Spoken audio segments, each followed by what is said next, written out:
Ternyata di situ Ari ini baru ngeh bahwa tadi ibunya itu ngeliat Ari ini bersama orang lain yang nggak tahu itu siapa. Terus Ari ini bertanya-tanya, apa mungkin ada hubungannya dengan korban kecelakaan tadi? Tiba-tiba sosok korban yang tadinya itu matanya terpejam itu tiba-tiba melek, langsung menghadap ke arah Ari. Di situ Ari ini kaget, terus hampir-hampir si korban yang tadinya dipangku oleh Ari ini mau dilempar. Saking kagetnya Ari.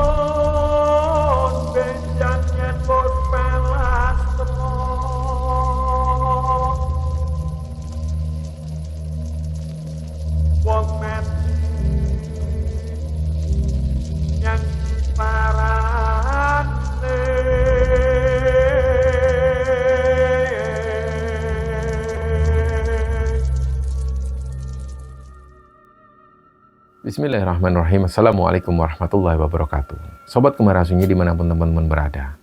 Di kesempatan kali ini kami akan membagikan cerita yang dikirim oleh Sobat Kembara yang bernama Ari yang asalnya dari Kendal, Jawa Tengah. Sebelum kita masuk ke ceritanya, untuk teman-teman yang nonton tayangan ini dan belum subscribe, jangan lupa untuk subscribe lebih dulu agar channel Kembara Sunyi ini lebih berkembang lagi dan kami lebih bersemangat lagi dalam membuat konten-konten terbaru di Kembara Sunyi. Dan untuk teman-teman yang telah mendukung kami sejauh ini, kami mengucapkan terima kasih banyak.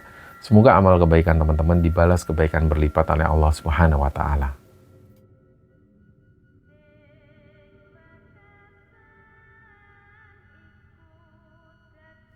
Teman-teman sekalian, Sobat Kembara Sunyi dimanapun teman-teman berada, kami segenap kru Kembara Sunyi mengucapkan selamat Hari Raya Idul Fitri untuk teman-teman semua. Mohon maaf lahir dan batin. Taqabbalallahu minna wa minkum, taqabbal ya karim. Kami mengucapkan selamat Hari Raya Idul Fitri untuk saudara-saudara kami semua yang ada di Indonesia, yang ada di Singapura, Malaysia, atau mungkin yang saat ini sedang bekerja, yang ada di Taiwan, Hong Kong, Korea, Jepang, Amerika, atau mungkin ada yang di Australia, Selandia Baru, pokoknya semua yang merayakan Hari Raya Idul Fitri, kami mengucapkan selamat Hari Raya Idul Fitri, mohon maaf lahir dan batin. Jadi cerita di kali ini teman-teman, ceritanya berhubungan dengan mudik. Untuk teman-teman yang saat ini mungkin lagi mudik, hati-hati di jalan, dan salam kami untuk keluarga di rumah. Cerita di episode kali ini, ceritanya dibagikan oleh Sobat Kembara yang bernama Ari. Ari ini asalnya dari Kendal, Jawa Tengah. Dia menceritakan pengalaman yang pernah dia alami di sekitaran tahun 2009. Kira-kira di tahun itu, dia pernah mengalami situasi yang sangat ganjil sekali. Yang sampai hari ini, pengalaman itu nggak bisa dia lupakan. Jadi ceritanya di tahun 2009 itu, Ari ini baru lulus SMA. Dia memang waktu itu lagi nganggur. Dia nganggur sekitar 2 bulan, dan pada saat itu, bapaknya ini mendatangi Ari, terus beliau bilang ke Ari, "Le, ini ada teman bapak yang lagi cari kerjaan." Nah, bapaknya ini bilang, kalau teman bapaknya itu punya usaha percetakan, semacam sablon atau semacamnya lah. Nah, Ari ini direkomendasikan supaya dia bisa bekerja di tempat teman bapaknya itu. Tapi Ari sendiri waktu itu sudah mengirimkan sebuah lamaran di beberapa tempat kerja, dan memang sampai hari itu dia belum mendapat panggilan. Jadi Ari ini pengennya dia nunggu panggilan dari tempat kerjanya itu. Sedangkan bapaknya bersikeras supaya Ari itu segera melamar di teman ayahnya itu supaya Ari ini bisa bekerja dan gak nganggur di rumah. Akhirnya dari situ mulailah muncul perdebatan. Dari situ bapaknya mulai ngomong yang macam-macam, artinya di situ bapaknya selalu menceritakan kebaikan tentang kakak-kakaknya Ari. Jadi Ari ini punya 3 kakak yang semua kakak-kakaknya sudah menikah. Ari ini anak ragil. Ya seperti halnya orang-orang bilang kalau anak ragil itu cenderung bandel, cenderung nakal. Nggak tahu ini benar apa enggak. Mungkin teman-teman yang punya pengalaman sendiri tentang anak ragil bisa komen di bawah.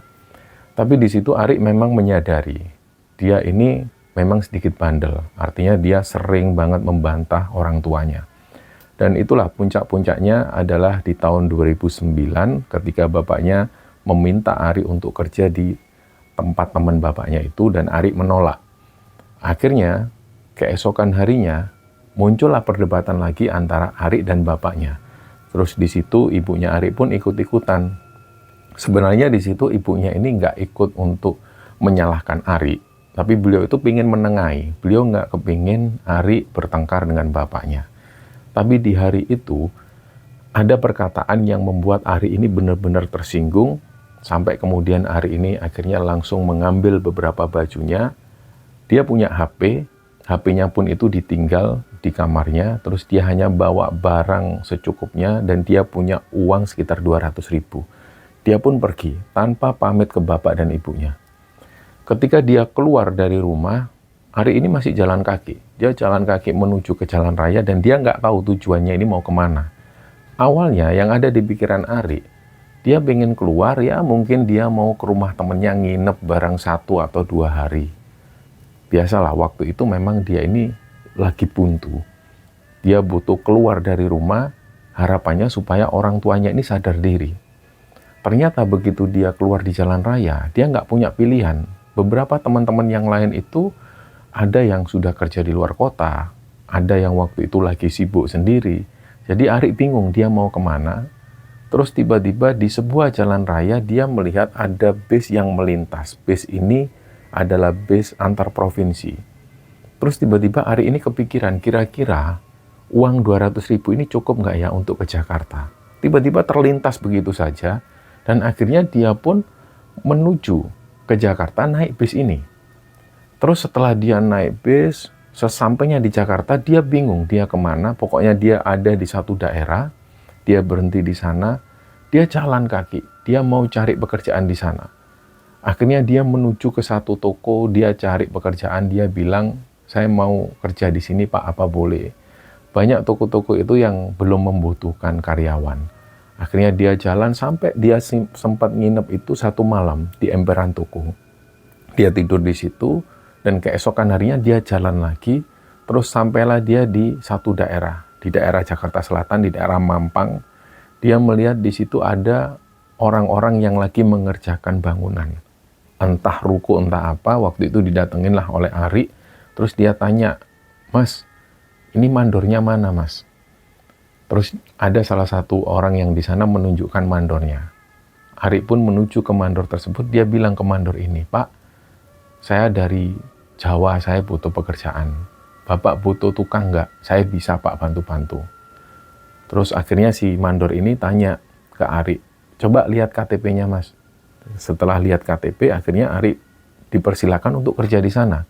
Langsung saat itu juga. Nah singkatnya setelah bekerja di sana, sore itu Ari ini bersama teman-temannya tidur di sebuah bangunan yang ya bangunan ini bisa dikatakan agak nggak layak. Bangunan untuk para tukang-tukang bangunan. Mereka tidur di situ dan awalnya ketika Ari ngelihat para tukang yang ada di sana, ada beberapa yang usianya itu hampir sama dengan Ari. Tapi memang mungkin karena Ari ini orang baru di sana, mereka-mereka yang ada di situ itu kayak cuek lah ke Ari. Nggak ada yang ngajak ngobrol Ari. Malam pertama Ari ini diem, nggak ada yang ngajak ngobrol. Keesokan harinya dia kerja seperti biasa dan lebih seringnya dia itu didiemin oleh tukang-tukang yang lain. Sampai kira-kira 2 minggu setelah itu barulah ada yang mulai ngajak ngobrol Ari. Ada yang bilang bahwa Ari ini sebenarnya nggak diharapkan, dalam tanda kutip nggak diharapkan oleh tukang yang ada di sana. Karena sebelum-sebelumnya ada salah satu tukang namanya Pak Mojo. Pak Mojo ini usianya sekitar 50 tahunan. Sebelumnya Pak Mojo ini sempat menawarkan salah satu keponakannya ke mandor tersebut supaya keponakannya ini bisa kerja. Ternyata mandor tersebut itu bilang kalau sudah cukup, nggak ada tukang lagi. Nah inilah yang membuat akhirnya Pak Mojo itu agak kecewa ketika mandor tersebut menerima Ari bekerja di sana. Katanya sudah full tapi kok ini malah nerima anak baru. Inilah yang membuat Ari itu sering banget diabaikan di sana. Dan nggak terasa dia pun kerja di sana. Dan selama Ari kerja di sana itu dia sama sekali nggak bisa menghubungi keluarganya. Ya sempat kadang-kadang ketika malam hari menjelang tidur dia kepikiran tentang ibunya. Terutama tentang ibunya. Dia menyesal banget. Karena ibunya ini begitu sayang dengan dia. Dia tahu betul kalau ibunya itu sayang banget sama Ari.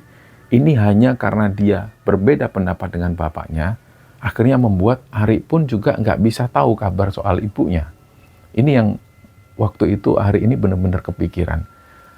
Dan kemudian kira-kira 3 bulan Ari kerja di sana, biasanya gajian di situ itu setiap hari Sabtu atau kadang-kadang 2 minggu sekali gajian ini diserahkan oleh mandor. Nah waktu itu menginjak bulan ketiga, ada sesuatu yang membuat Ari ini benar-benar kecewa. Jadi waktu itu kebetulan juga bertepatan dengan bulan Ramadan. 5 hari menjelang hari raya, proyek ini dihentikan untuk sementara, semua para tukang itu dipulangkan, dan pembayaran itu diselesaikan semua. Tapi ketika semua tukang itu sudah menerima pembayaran, menerima gaji, Ari sendiri ini yang belum menerima gaji di bulan itu. Nah, dia pun tanya ke salah satu temannya. Ada salah satu teman Ari ini yang namanya Doni. Dia tanya ke Doni, Don, ini memang gajinya sudah dikasih semua ya? Loh sudah. Masa kamu belum? Belum, Don. Pak Mandor mana? Wah, sudah pulang. Nah, terus gimana ini? Wah, nggak tahu ya. Jadi intinya waktu itu Ari ini belum mendapat bayaran. Sementara itu Pak Mandornya ini sudah nggak ada. Dia bingung waktu itu. Karena dia kan harus kemana lagi. Sementara dia nggak megang uang sedikit pun. Terus akhirnya si Doni ini tanya, rencanamu mau kemana, Tori? Aku sih mau pulang. Aku sudah kangen sama orang tuaku. Jadi sebelum-sebelumnya ketika masuk bulan Ramadan, ketika malam dia mendengar suara lantunan orang ngaji dari masjid, Ari itu selalu merindukan suasana kampungnya di Tegal. Dia tiba-tiba keinget tentang orang tuanya. Dia sudah ingin minta maaf ke orang tuanya dan dia sudah punya rencana untuk pulang. Dan bertepatan dengan berhentinya proyek ini, menjelang Lebaran itu, Ari memang sudah niat untuk pulang. Tapi sayangnya, uang ini nggak diserahkan oleh mandor. Di situ Ari ini benar-benar bingung. Terus akhirnya ketika ditanya oleh Doni dia mau kemana, Ari bilang, aku mau pulang Don, tapi kalau nggak ada ongkos gimana? Nah disitulah akhirnya Doni berusaha mencari keberadaan si mandor. Dicarilah ke rumahnya.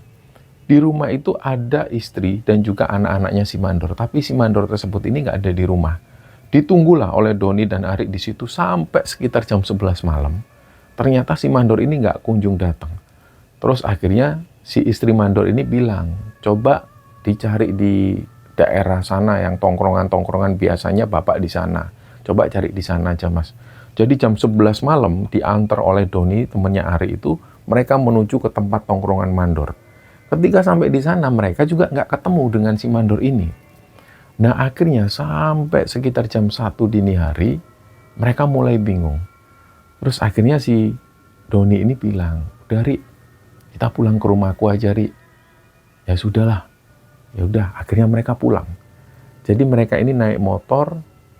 Doni itu mengajak Ari menuju ke rumahnya di daerah Bekasi. Ketika sampai di rumah Doni itu sekitar jam 2 dini hari, di situ mereka sempat makan lebih dulu. Terus memang dari situ Ari ini sudah merasa nggak nyaman karena mohon maaf keluarga Doni ini bukan keluarga yang serba kecukupan. Jadi Doni ini nggak punya kamar sendiri, dia harus tidur bersama keluarga yang lain. Di situ ada bapaknya juga yang tidur di satu ruang tamu yang sama. Jadi Ari ini ngerasa nggak nyaman. Sampai pagi, Ari ini nggak bisa tidur. Dan kira-kira jam 8 pagi, Ari pun pamit ke Doni, Don, sudahlah Don, aku pulang aja. Loh, kamu pulang naik apa? Kamu kan nggak punya uang. Akhirnya Doni ini masuk ngambil uang. Ini Ri, aku ada uang. 50.000 nggak apa-apa ya. Buat pegangan kamu, ini memang nggak cukup buat transport, tapi buat makan nggak apa-apa lah. Sementara di situ Ari ini ngelihat kondisi Doni di situ itu memang serba kesusahan. Ari baru tahu bahwa Doni ini juga merupakan tulang punggung keluarganya. Jadi nggak mungkin tega lah Ari seperti itu. Dikembalikanlah uang ini. Jangan Don, kamu yang lebih butuh. Udah nggak apa-apa, kamu bawa aja, serius. Akhirnya Doni ini mengantar Ari keluar. Ketika di luar rumah Doni ngomong sekali lagi, Ri, ini kamu terima. Aku cuma bisa ngasih ini. Akhirnya uang 50.000 ini diterima oleh Ari dengan sangat terpaksa sekali. Terus dia bilang ke Doni, makasih ya Don. Udah gini aja Ri, kamu aku antar ya, sebisaku ya. Kamu aku antar, nggak jauh dari sinilah pokoknya. Kamu cari tumpangan, sampai kamu benar-benar dapat tumpangan. Oke lah Don, makasih ya Don. Nah akhirnya Ari ini diantar oleh Doni naik motor sampai ke daerah Cikampek. Begitu sampai di daerah Cikampek, di situ ada semacam keramaian. Ada satu masjid yang nggak terlalu besar, terus ada beberapa orang jual makanan. Nah karena pada saat itu lagi musim mudik, orang-orang pulang ke desa, di situ tuh banyak motor dan juga banyak mobil yang terparkir. Nah Ari bilang, sudah Don aku di sini aja Don, nanti kamu malah kejauhan. Sudah aku terima kasih banget. Akhirnya Doni pun mengantarkan Ari sampai di situ dan Doni pun kembali pulang ke rumahnya. Nah waktu itu sudah menjelang zuhur. Akhirnya Ari putuskan sholat di masjid tersebut. Setelah sholat dia pun tiduran di masjid. Nggak terasa waktu itu karena semalam dia belum tidur. Akhirnya Ari ini dibangunkan oleh pengurus masjid. Dia dibangunkan karena sudah masuk waktu asar. Setelah itu Ari pun wudhu, dia sholat asar. Setelah sholat asar dia tanya ke orang-orang yang sempat mampir di masjid tersebut. Pak, mau kemana? Saya boleh numpang nggak? Tapi umumnya nggak ada yang menuju ke daerahnya Ari. Jadi mereka ini rumahnya ya dekat-dekat Cikampek sana. Akhirnya menjelang waktu maghrib, Ari sholat di masjid tersebut. Setelah sholat, dia duduk-duduk lagi memandangi jalanan. Terus dia melihat begitu banyaknya orang yang mudik. Mereka semua dengan raut wajah bahagia. Sebentar lagi mereka akan ketemu keluarganya. Disitulah Ari langsung keingat lagi tentang orang tuanya. Barulah di masjid tersebut Ari ini berpikir bahwa yang dilakukan selama ini itu salah. Dia nggak seharusnya menuruti egonya sampai dia harus melawan bapak dan ibunya. Sebenarnya bapaknya itu punya keinginan yang sangat tulus sekali supaya Ari ini bisa bekerja dengan cepat dan bisa menghasilkan uang. Tapi Ari karena menuruti egonya, akhirnya dia keluar dari rumah. Di situ dia berpikir terus, pikirannya ini campur aduk. Sampai terus tiba-tiba adzan Isya berkumandang, dia pun wudhu lagi, dia sholat. Dan sampai hari itu, sampai ketika hari ini sholat Isya, dia nggak tahu apakah dia malam itu harus tidur di masjid tersebut, atau mungkin ada orang yang bisa menawari dia menuju ke rumahnya di Kendal, dia nggak tahu. Pokoknya dia sholat, dia minta pertolongan sama Allah, dia minta maaf atas semua kesalahan-kesalahannya. Dan selesai dia sholat, dia keluar. Dia duduk di selasar masjid, di situ dia melihat, ini ada mobil pickup. Jadi di situ ada mobil pickup, mobilnya itu plat kendaraannya itu G. Dia berpikir, loh ini kan di daerah-daerah sana, kalau nggak Pekalongan, Tegal. Nah siapa ya pengemudinya, siapa tahu dia pulang. Akhirnya setelah ditunggu, keluarlah seorang bapak-bapak, dia pakai celana pendek, sarungnya disambarkan di sebelah kiri, terus bapak-bapak ini beneran, dia masuk ke mobil pickup itu. Disamperinlah oleh Ari, Pak, mohon maaf Pak, Bapak ini dari mana ya asalnya? Kenapa Mas? Nggak Pak, kalau boleh saya numpang. Oh, saya mau pulang ke Pekalongan. Habis ngirim barang tadi di Jakarta. Pak, boleh nggak Pak saya numpang? Tujuan saya sih ke daerah Kendal, tapi nggak apa-apa deh Pak. Sampai Pekalongan nggak apa-apa. Saya turun sana aja. Oh iya, nggak apa-apa. Tapi ya gini Mas, mobil pickup nggak apa-apa ya. Nggak apa-apa Pak, saya terima kasih sekali. Akhirnya setelah itu Ari pun mempersiapkan barang-barangnya, dia naik mobil pickup tersebut. Ketika dia duduk di mobil pickup tersebut, mobil pickup ini jalan, itu rasanya lega banget. Di situ Ari kepikiran, paling tidak dia gak usah cari tumpangan lagi sampai daerah Pekalongan. Itu yang ada di pikiran Ari. Nah dalam perjalanan itu si bapak ini memperkenalkan diri, namanya Pak Didi. Beliau tanya ke Ari, sampai ini mau pulang ke Kendal itu memang kerjanya di mana Mas? Saya kerja di Jakarta Pak. Tapi di situ Ari nggak menceritakan semua ke Pak Didi tentang masalah sebelumnya. Nah dalam perjalanan itu mungkin Pak Didi ini ngelihat Ari ini kayaknya menahan rasa ngantuk. Akhirnya Pak Didi bilang, Mas sudah tidur dulu aja. Nggak apa-apa saya nyetir sendirian. Enggak kok Pak, nggak apa-apa Pak. Sudahlah sampai ini ngantuk, sudah tidur aja. Akhirnya mau nggak mau karena memang benar waktu itu Ari ini ngantuk banget. Dia pun tertidur. Dia tertidur, terus tiba-tiba nggak tahu sampai di daerah mana, Ari ini dibangunkan oleh Pak Didi. Mas, bangun Mas, itu di depan ada kecelakaan. Terus Ari pun bangun, dia tanya, loh Pak, ini daerah mana ya Pak? Ini sudah masuk Tegal Mas. Nah, di depan mereka itu ada kerumunan orang. Di depan ini ada kecelakaan, kemungkinan tabrak lari, terus mobil Pak Didi ini dihentikan oleh warga. Warga meminta tolong supaya korban kecelakaan ini dibawa ke rumah sakit, diantar ke rumah sakit. Akhirnya di situ Pak Didi pun turun, Ari pun ikut turun. Dia melihat ada seorang pemuda, usianya ya kira-kira hampir sama dengan Ari. Dia ini sudah tergeletak di jalan, mohon maaf, wajahnya itu sudah penuh darah. Dan beberapa barang-barang itu sudah berantakan. Nah, di situ Ari ini cuma bisa melihat, karena di situ pertama kalinya Ari melihat korban kecelakaan. Dia nggak berani ngangkat, dia nggak berani ikut ngangkat korban ini.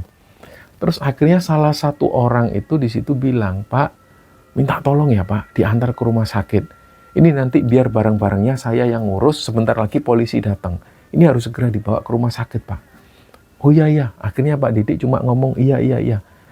Dan si korban ini diletakkan di kap belakang.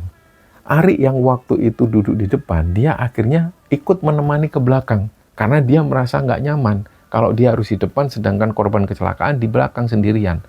Terus Ari ngomong ke Pak Didik, "Pak, biar saya di belakang aja." "Iya Mas, itu kepalanya sampean bantalin sama pahanya sampean." "Oh iya Pak." Begitu Ari ini naik, dia ngelihat lagi. Barang-barang dari korban si kecelakaan ini yang berantakan itu, ada beberapa barang itu yang menarik perhatian Ari. Jadi di situ ada snack-snack kalengan. Mungkin teman-teman tahu ada snack legend di situ yang kondisinya ini sudah penyok sebenarnya. Tapi nggak tahu kenapa Ari itu ngelihat benda ini, ngelihat makanan ini, dia pengen ngambil. Mungkin saja ini adalah oleh-oleh untuk keluarga dari si korban tersebut. Diambillah 2 kaleng biskuit itu, terus dibawa ikut ke pickup. Dia bilang ke orang-orang yang ada di sana, "Pak, mungkin ini dibutuhkan sama keluarganya. Ini mungkin oleh-oleh buat keluarganya. Saya bawa ya Pak." "Iya, bawa aja Mas, bawa aja Mas. Motornya nanti biar saya ngurus, bentar lagi polisi datang." "Iya Pak." Ari pun naik, dibawalah kaleng biskuit ini. Terus mereka pun melanjutkan perjalanan. Nggak lama mereka sampai di sebuah rumah sakit.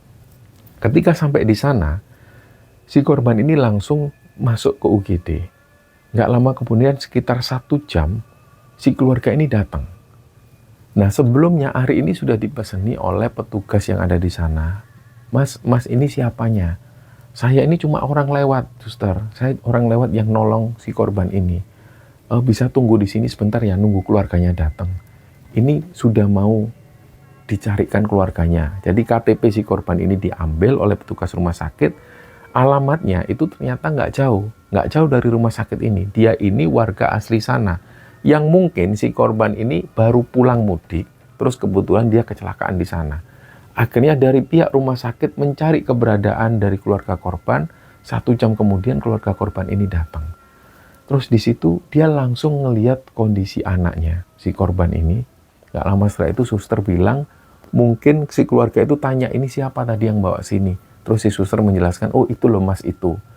Nah, si korban ini, keluarga korban itu langsung menghampiri Ari. Di situ keluarga korban mengucapkan terima kasih banyak ke Ari. Dan ketika itu Ari ngelihat wajah ibunya itu benar-benar sedih banget ketika ngelihat anaknya itu kecelakaan. Dia langsung teringat lagi tentang ibunya. Ari langsung teringat ibunya di rumah. Gimana kabar ibu? Selama 3 bulan ini gimana? Ibu itu pasti nyari aku. Handphone juga nggak dibawa.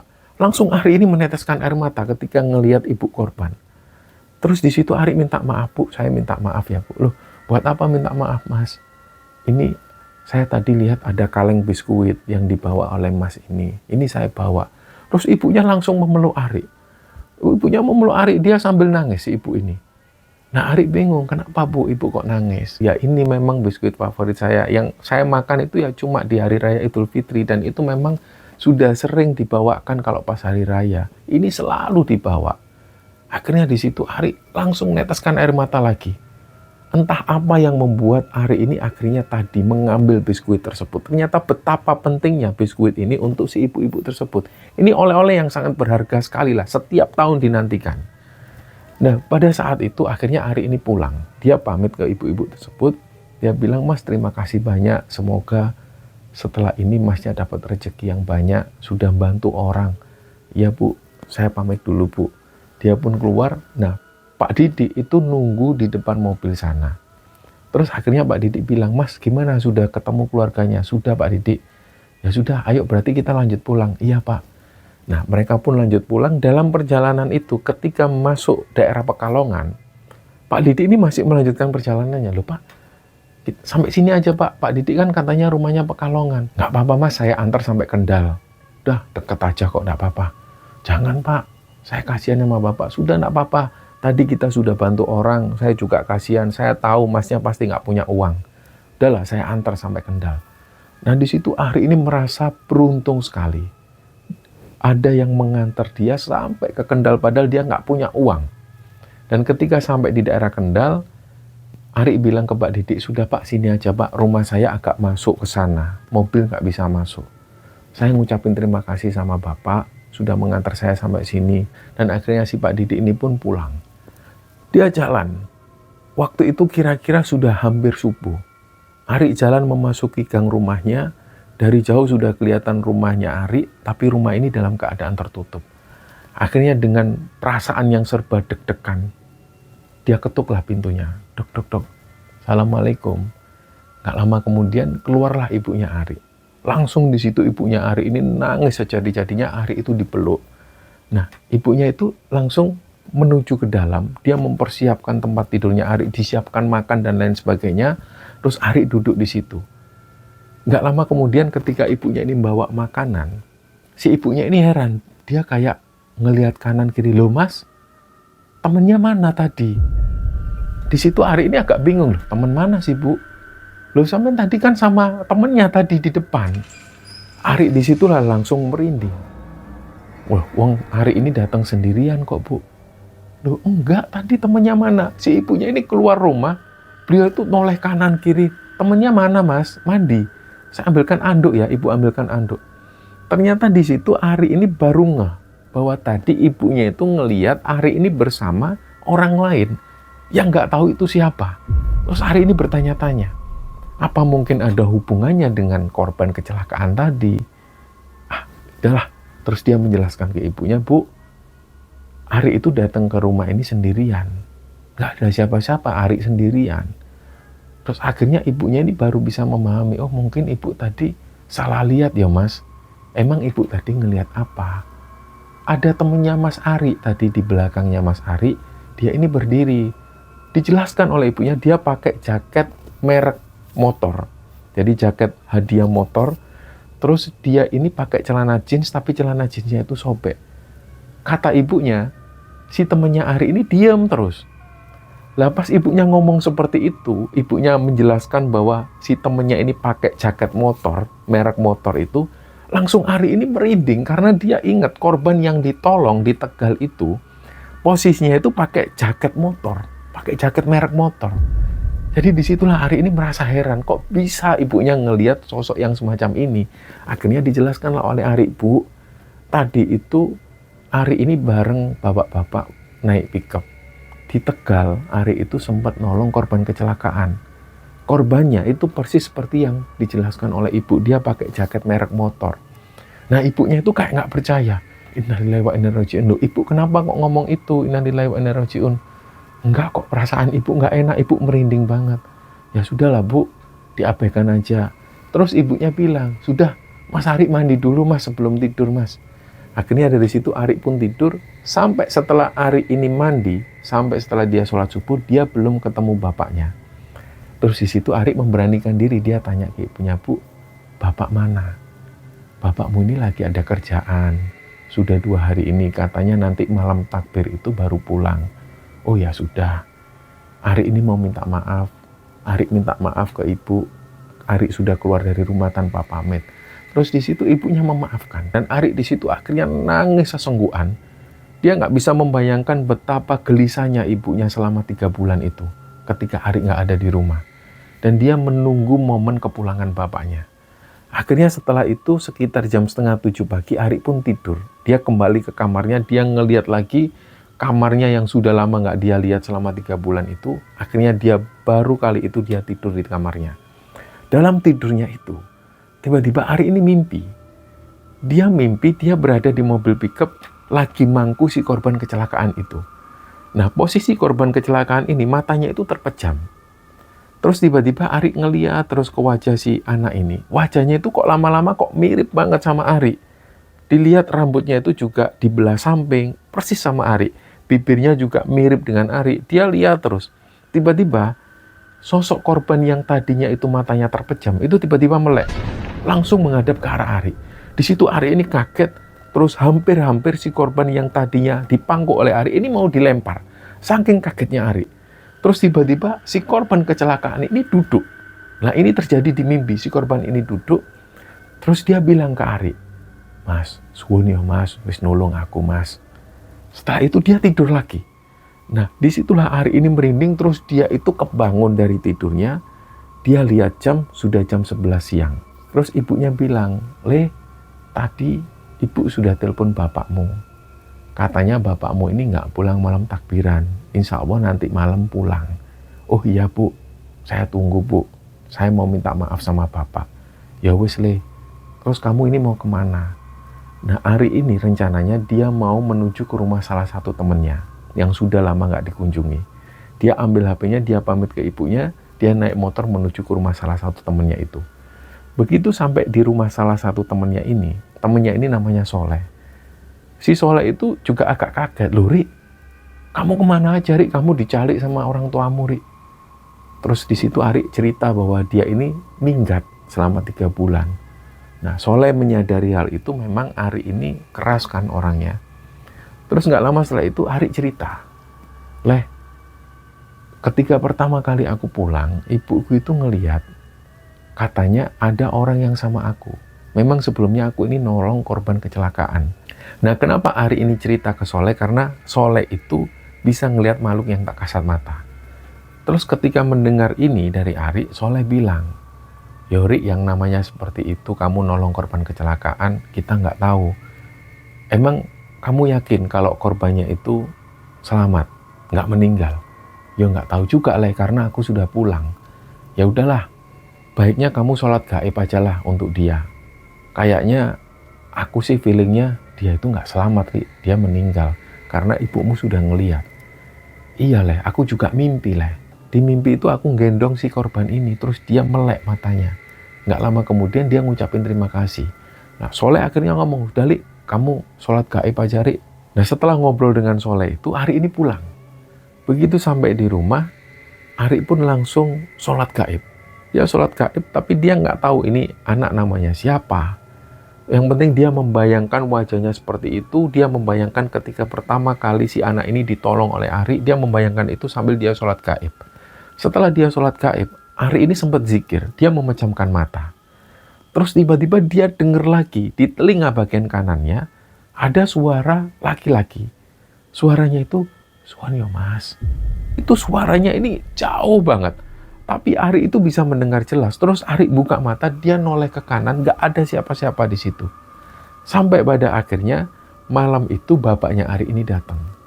Ketika bapaknya Ari ini datang, tiba-tiba di situ Ari itu langsung keinget dengan kejadian di mana dia ketika di rumah sakit ngelihat ibu korban kecelakaan.